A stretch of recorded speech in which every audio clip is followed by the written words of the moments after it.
Two voices live inside you. One speaks loudly. One barely speaks at all. The loud one criticizes. The quiet one waits. And the war between them is older than you remember.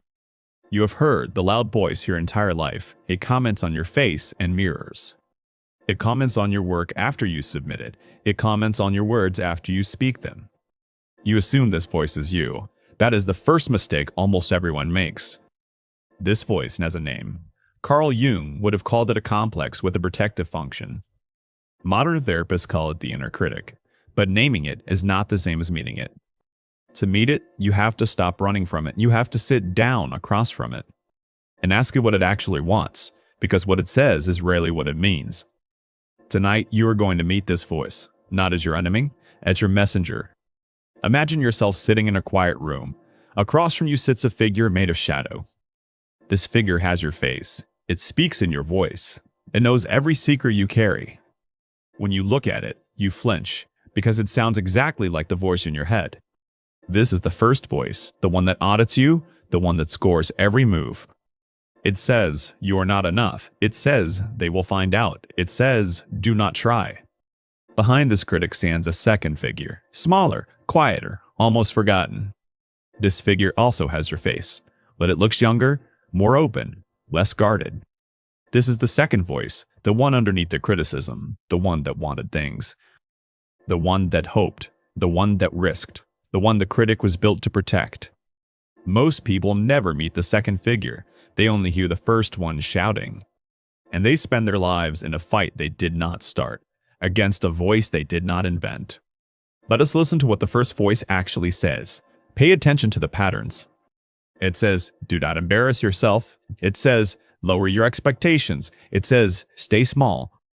It says, who do you think you are? It says, remember last time. It says, do not hope. You have heard these phrases your whole life. They feel like truth because they feel familiar. But familiar is not the same as true. Familiar is just what your nervous system recognizes. Now listen to when the critic activates. It is rarely random. It has triggers. It appears before you do something new, before you speak in a room of strangers, before you send the message, before you apply, before you risk being seen. It appears the moment your second voice tries to want something out loud. That is the clue. The critic is not commenting on your life. It is intercepting your desire. Stay with me here. The next part will explain something you have never been able to articulate. Why do these two voices fight? On the surface, it looks like one hates the other. The critic seems cruel. The wanting voice seems weak. Most people pick a side.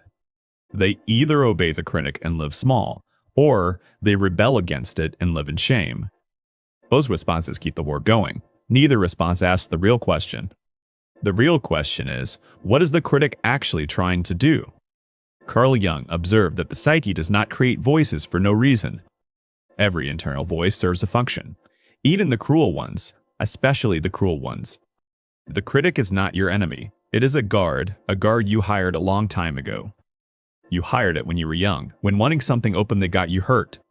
When reaching for something honest was met with rejection or ridicule or silence.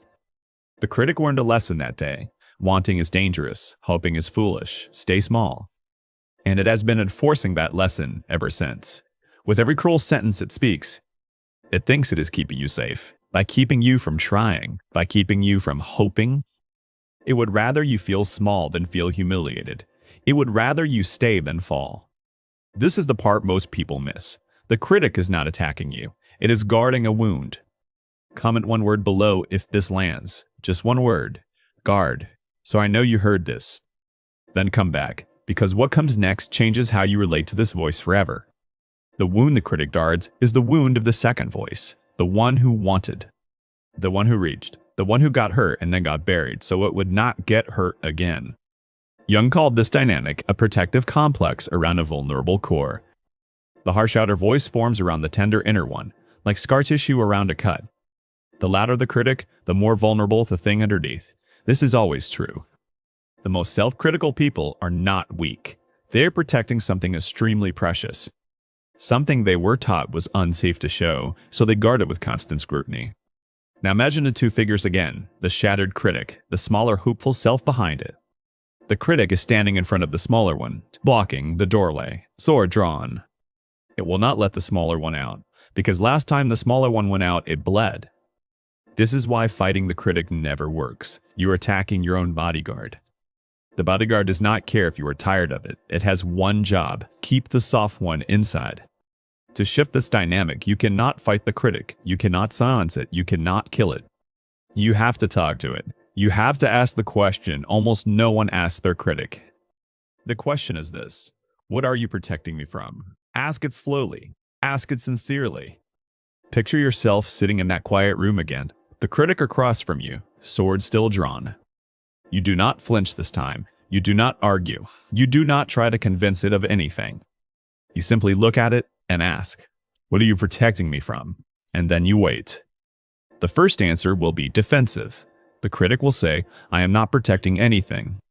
Wait longer. Ask again, what are you protecting me from? The second answer comes softer.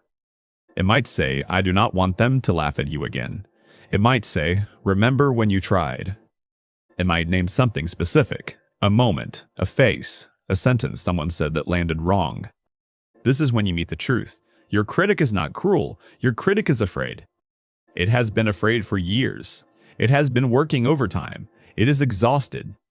And no one has ever thanked it for the job it took on when you were too young to refuse it. This is where integration begins, not by removing the critic, by meeting. Here is the practice. Sit quietly for 10 minutes tonight, phone away, lights low. Imagine your inner critic sitting in a chair across from you. Do not picture a monster. Picture whoever shows up. It might look like a parent, a teacher, a younger version of you. Ask it one question. What are you protecting me from? Then listen without interrupting. Write down whatever you hear, even if it sounds ridiculous, especially if it sounds ridiculous.